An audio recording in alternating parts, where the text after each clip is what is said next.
Obećala si da ćeš doći gola. Da, pa evo još malo. Malo je hladno, ali ako sutra otopli, stižem gola. Reci mi, za Anu Beketić juče rekla da je njen uspeh u tome što je mrka patentan. Jesi vidjela taj naslov danas? Ne, nisam, ali dobro, njen uspeh je zbog njenog velikog talenta, divnog glasa i divnog srca, ali ima malo i u tome, istine, u mrki. Mrka je plakao, sinoć bio jako emotivan, bila sam dirnuta, baš se vole.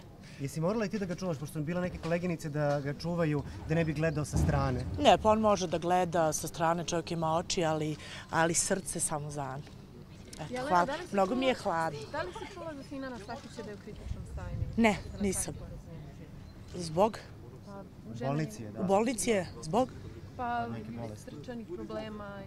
Meni je jako žao, evo, želim mu brzo oporavak i brzo ozdravljenje. Stvarno nisam čula, ali šta god daje, tu sam za sve što treba. Kao i uvek. Kao i uvek. Hvala vam. Ćao, Jeco, hvala.